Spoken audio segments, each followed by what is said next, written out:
going on, everybody? It's your boy Rail back with another review, man. This is Sons of Anarchy Season 2, Episode 8. Oh, yeah. Now, this one was a hell of an episode. This one is like the perfect Episode 8 because it's like it's going on that roller coaster ride to where we're reaching the climax because we only got a couple episodes left before the finale. So they are showing you the proverbial shit hitting the fan right now. First thing I saw, I want to point out, is Jax and Tara. Now, their relationship has been on the rocks, right? They didn't even know what the fuck they were. Now they're cemented in a relationship. And Tara is learning how to become an old lady, right? That's what we're seeing. And she's, with the tutelage of Gemma, which I don't know if you want her to teach you shit, but I mean, she been doing it for years, and I don't know if it worked out for old John Teller, having her as an old lady. So, that goes, take that with a grain of salt. But this episode, they were, Jax finally let her all the way in. Like, he's been letting her know certain truths. He's been omitting some shit, though. He definitely lets her know some, like, shocking shit, but he never lets Tara know all of anything. So that's one thing to keep an eye on. But this one, he allowed her to read his father's manifesto or unpublished novel or whatever the fuck, his book of thoughts, whatever you want to call it. Now, Tara comes back talking about she finished it, and now she sees what Jax's whole thing is, his devotion to the club. And he's letting her know, like, hey, I'm trying to change this motherfucker, but it's gonna come at a hefty cost, and it's gonna be blood involved. So he just letting it be known, letting her know what type of time he on. So, as far as I'm concerned, the slate is clean. Everything that comes Tara's way, she got the heads up. She got the book, she got the knowledge, and she know that Jax is a super gangster. I ain't gonna lie to you. Jax was an extra OG this episode. One, he was like, look, this club is like my child. I love this shit. I wanted nothing more than a Harley and a cut at the age of 5. So he been wanting to gang his entire adolescent life. And it comes into full fruition when they got to go on the mission, right? So there's 2 different missions going on this episode. So we're going to stick to the Jax one because I'm already talking about Jax and his high gangsterism, right? So, hey, we got a problem with Kara. We pull up. Lila needs Opie there. Now, this is also Jax's introduction to Lila and Opie's relationship. Because Jax and Opie obviously ain't been the best of friends. And it's even been pointed out by Bobby when they were having that little secret meeting before Jax even came in the room. Bobby was sitting everybody down like, look, man, that fight up at County was necessary. It was brutal. But ever since Donna, and Opie's like, you think this is all over Donna? He's like, nah. And then Tig hurry up and jumps in like, no, this was happening way before Donna. Like, no, let's not ask no more Donna questions. Like, zip that up. I was like, yeah, Tig, you really played that smooth.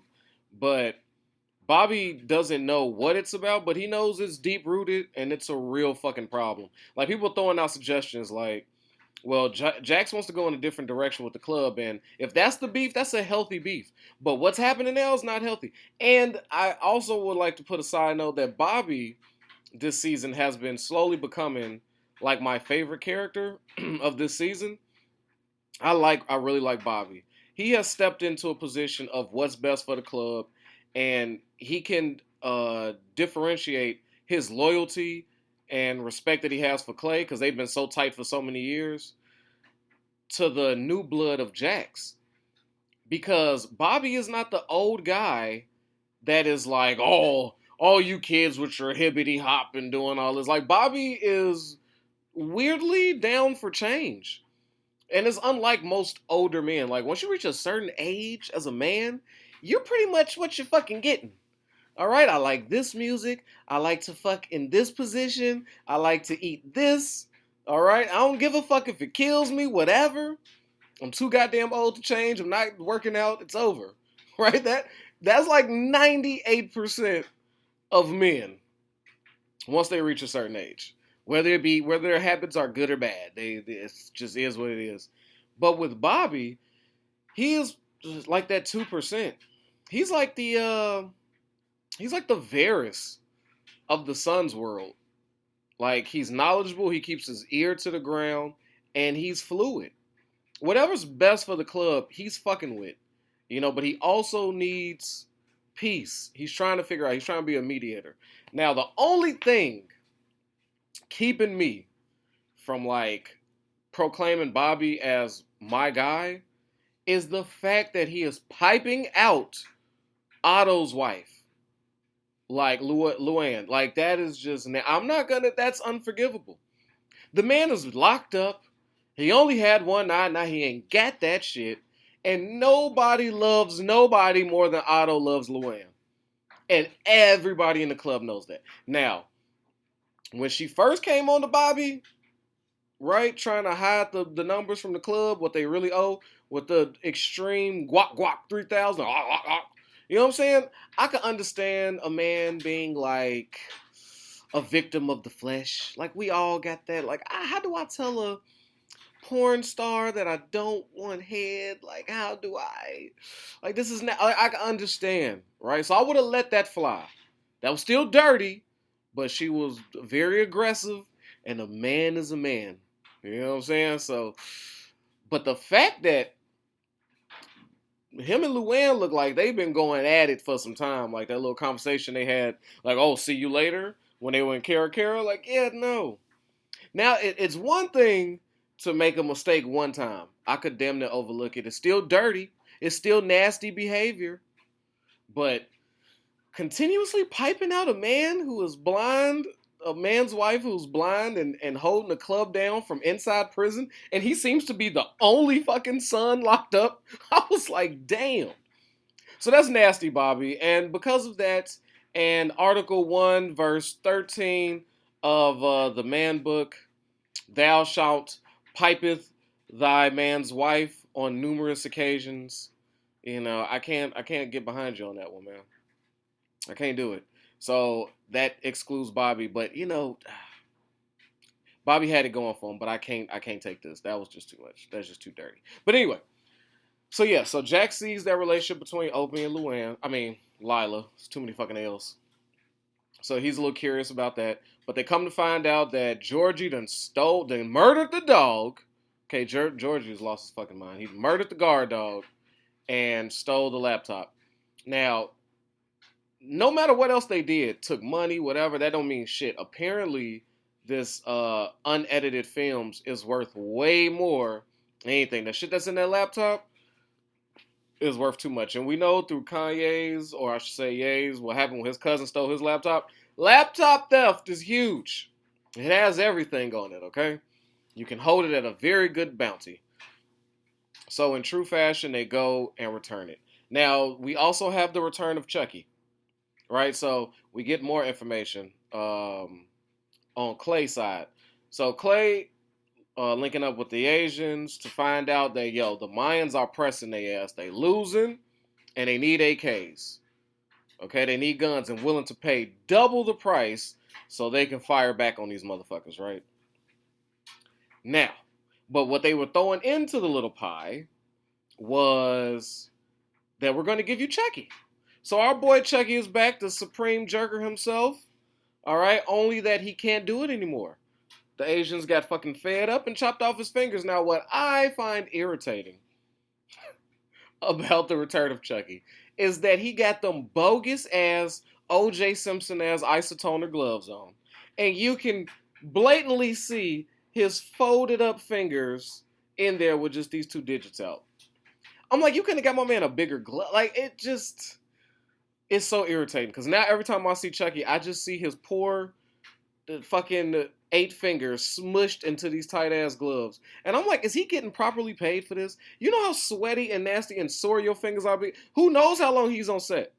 And it's not like it's easy to just fucking throw these things over knuckles. So I'm just watching this like, this is bad. This is bad. Like, it definitely gets better down the road with his whole deformity, like taking the fingers off. But Clay didn't want his ass. I don't blame Clay. But Tig felt bad for him. Now, I want to pose y'all a question. Tig, why do y'all think Tig showed Chucky so much grace? When he was like, no, man, they chopped off his fingers, he can't jerk off, like, that's fucked up. Like, they're gonna kill him, like, oh, let's just take him. Why do y'all think he did that? Me, Tig is such a nasty dude. I think he doesn't give a shit about Chucky's life. Like, the threat of him getting murdered, this is my thoughts. I don't think he cared that his life was on the line. I think Tig only felt sorry for the man that he couldn't jerk off. And Tig is like, no man should not be able to pleasure himself. Like, that's fucked up. So we got to take this guy with us. Because I couldn't imagine a life where I can't touch on myself. That's just me. That's how I feel Tig's relationship with Chucky is. Like, why he felt sad for him. I don't know. But I feel like I'm on point with that one. But either way, Chucky's there. And he goes on that mission with Jax, Opie, and Bobby. So they run down on Georgie, take the laptop, destroy Georgie's shit. Georgie was ready to plug their ass with the pistol. You know what I don't like? That's another thing I didn't like. But it makes sense. It makes sense. What I'm about to say, it's going to be contradictory. It's going to be contradictory to what I said, but at some point, I don't give a fuck. So, this is a motorcycle club. And oftentimes, when a man pulling a gun out on you, trying to murder you, firing shots in the office, why do they leave that man alive? Like, why wouldn't you kill his ass right there? Like, he tried to shoot you. But I understand Jack's not murdering the little Nazi boys for trying to kill him. They're children. And they don't know no better. And you're strangers. You broke into my house. So shots should fire off. I'm totally with that. But this grown-ass man who murdered a dog, who you've constantly threatened. This is not Georgie's first threatening. This is the third threatening. Okay? Georgie, from 3 threatenings, don't give a fuck. I was trying to make it into 3, try to do a whole 3 thing, but I totally underestimated don't give a fuck as 4 words. But don't give a... No, well, I fucked it up. Don't give a fuck. Georgie clearly doesn't care. So at what point do you say, okay, Georgie won't stop. He just tried to murder me. He murdered the dog. He's been threatening girls. He's a nuisance that we cannot keep chasing down. Let's just kill him. Why wouldn't they do that? But again, they threaten him for a 3rd time. Like, he's clearly not getting the message. And he's talking tough to Jax. He's like, y'all don't understand. Y'all think this is done? Like a fucking, like a 80s movie villain.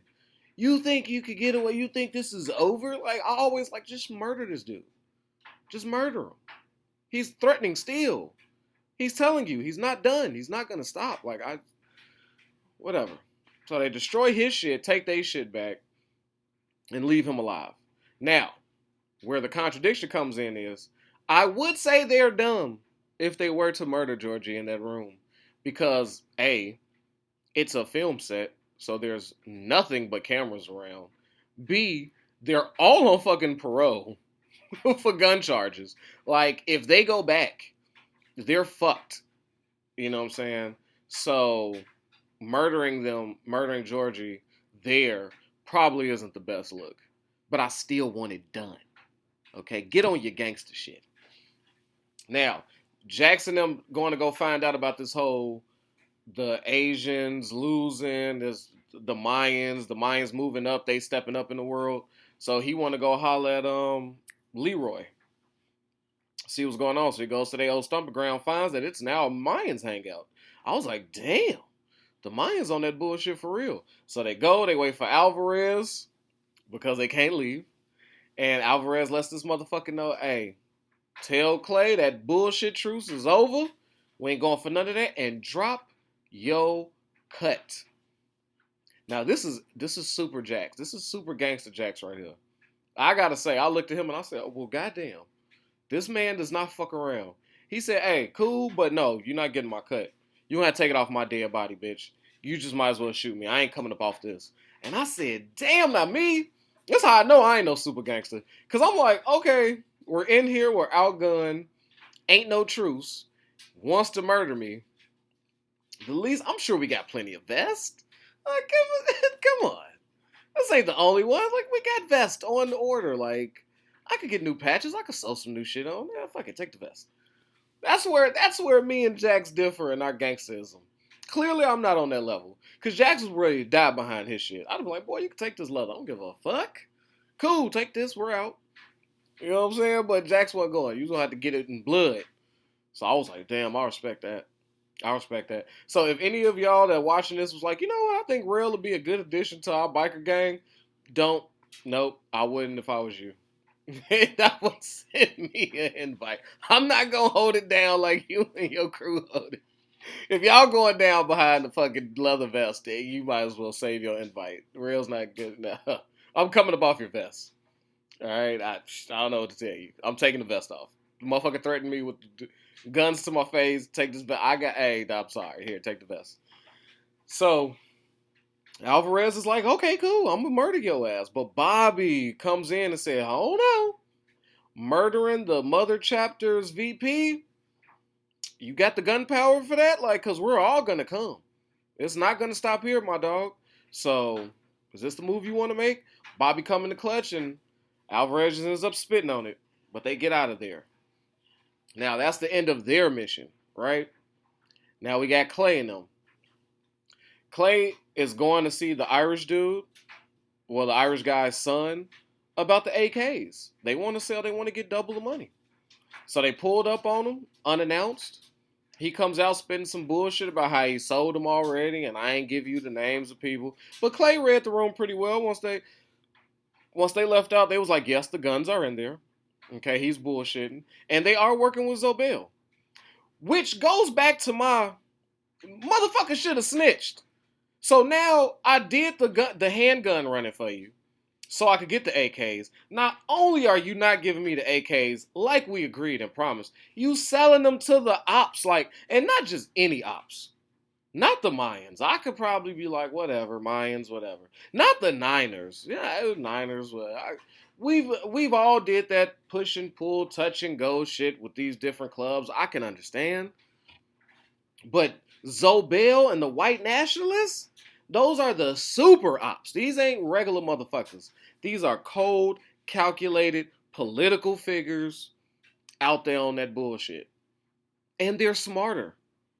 So now you give my guns to motherfuckers that already got me locked up and blinded my man, did way more damage than any biker gang has done to them in 2 seasons.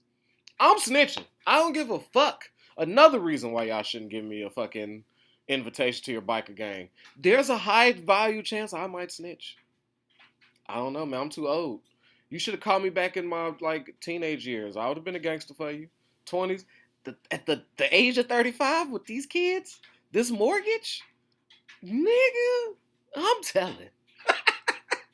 I'm telling. My guys know, like, if I get in the car with them, they know they take it, they know none of that shit is mine, and they good dudes, though. They gonna go down for all the shit that's theirs. Ain't gonna be no silence. They like, nah, real, Nah, they know. So my people put me in a position where I don't even have to snitch. So if that's the type, you need to talk to your people. But yeah, no. I would have told on the fucking Irish and just worked out my gun connect another way. You was not finna sell to Zobel and them. But okay, they got it. So Clay got half sack, who should now be called full sack, right? He got the ball transference. He's good. No more half sack. What's his real name now? It's full sack. Full sack is to lay on him and figure out what his gun's going. And we see Zobel's daughter in there, and she's smashing on the little Irish dude. I gotta say, and I'm not proud of myself, right? I'm not proud. I'm not proud of the things I'm about to say. But Zobel's daughter, she's a bad motherfucker, man. I ain't gonna lie to you. I know she's a little racist. I know she hates me and all my people and our history and everything that comes with our culture and many other people's. I know. But woo! That girl fire. Arguably the best looking woman yet on Sons of Anarchy. So I just gotta, would I give that little racist a shot? I don't know. I got black kids, but I'm a victim. I don't know. Would I play slave master? I don't know. I don't know. No, I'm fucking. Well, I'm like, nigga didn't kill me. Like, real, you ain't shit. Like, yeah, you right. No, I'm joking, man. I'm joking. But she fired though. So, but she still, you can see that she's asking about who's this. What's the name he used? Joey. We know there's a super Irish that's over all of them, and he's the one that the son and the father scared of. So they're doing a deal with Zobel and them behind the head muckety muck's back. That's really for the sons. So that seems like that's gonna be a fucking issue, right? So they Clay and them, they follow the guns, they have a shootout, they leave with no guns, right? So another failed mission. Surprisingly, it was a Clay-led mission. Who would have seen that coming? I don't know. Any one of us. Good news came out of this though. Before we wrap this up, Chibs is alive and well, and he has an ambiguously ethnic wife. I didn't when you get introduced and say, "Oh, this is Chib's wife," I was like, this is a curious character. Like there's a lot of nigger this, nigger that, and I'm like, what's your wife though? Is the but maybe she's Jamaican or something. Maybe I don't know. I don't know. She's very tanned. Hair is a little curly, but I don't know what she got going on. I don't know. Maybe she doesn't fall in the classification. I don't know. But we do know one thing. Gemma is terrified of this woman. And anybody that Gemma is openly terrified about is somebody we need to look out for. Because Gemma don't fear nobody. Especially no woman. She ain't never been afraid of no woman. She will bring the drama to a woman's front door immediately. But this woman, she's fucking nervous about sharing that with Tara. Tara also shared with Gemma that her boss is on the ass, so there's limited things she could do. So in Gemma fashion, because she's trying to get close to Tara, like they have a thing now. So now she presses Tara's boss in the elevator, and then Tara gets served some papers for some gangster shit. Now this is all surrounded around this dinner, right? So now Gemma wants this dinner to heal the club, but before I get into that, I wanted to discuss quickly that conversation between Clay and Gemma, the beginning of the episode, and also Clay with that can't think of the guy's name that owns all the land in Charming. But Gemma and Clay are discussing the fight that happened in prison, and Gemma's asking, was it over Donna? Right? And he's like, it's about a lot of shit. But what Clay tells her is, yo, I thought I could reach Jax, I can't. He's got too much of his dad in him. That standing up to me shit. And then Gemma says, so what you gonna do about that?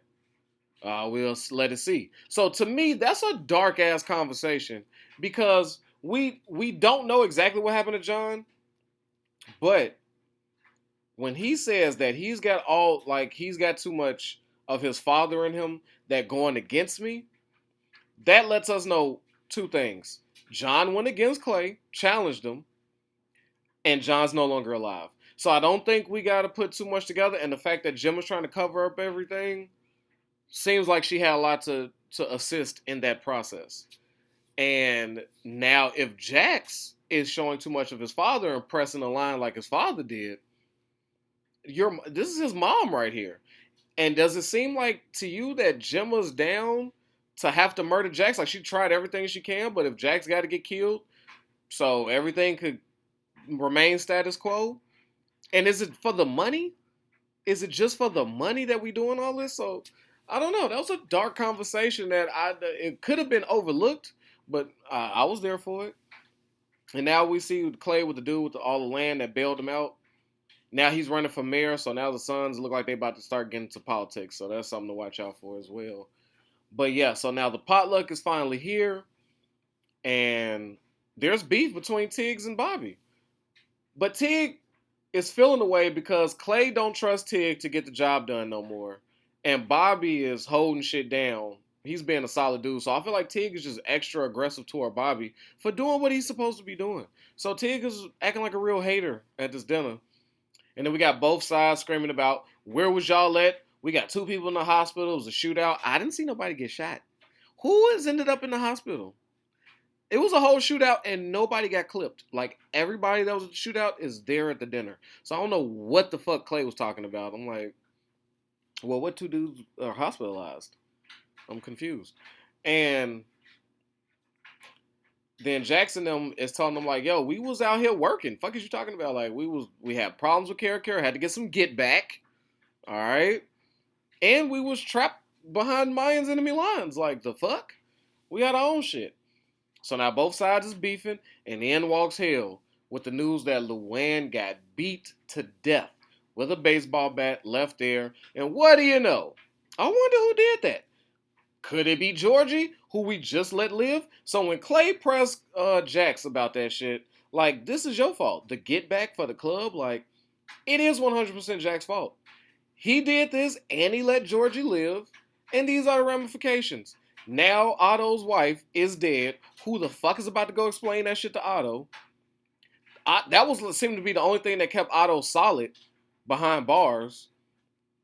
And they lost a dear friend. Jim was all choked up and fucked up about it, but her little evil ass tear ducts ain't even dropped no tears. Like, she's just like a cold woman, you know.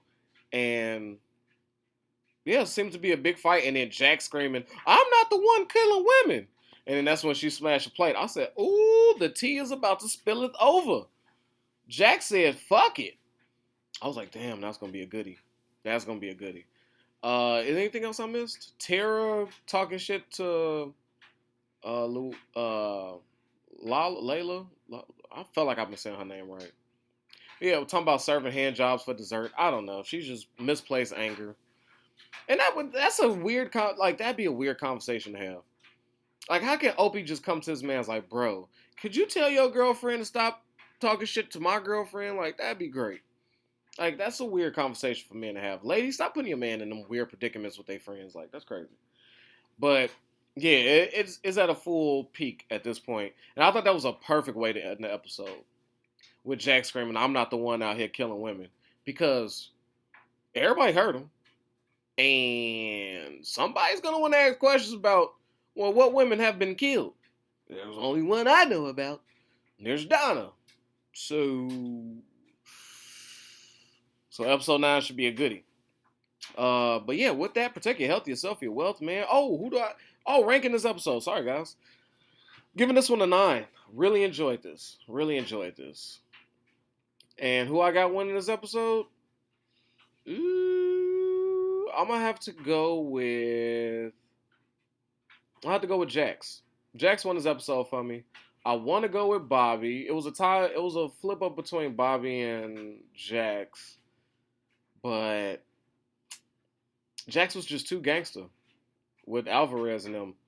He was just too willing to die behind that shit. You gotta give a man something for that, right? So I'm gonna win this episode to Jax. And with that, protect your health, yourself, your wealth. Your boy Real is out of here, man. Peace. Yo, I know I don't need no introduction, but y'all know who it is, man. It's your boy Hollywood Real. And I appreciate you for sliding through and watching these videos. But you know what I need from you? All right, if you ain't already, I need you to like this and subscribe this, man. We at 1,000 trying to get to 2, all right? Push it for your boy. Get them algorithms up. So when it come to that subscribe button,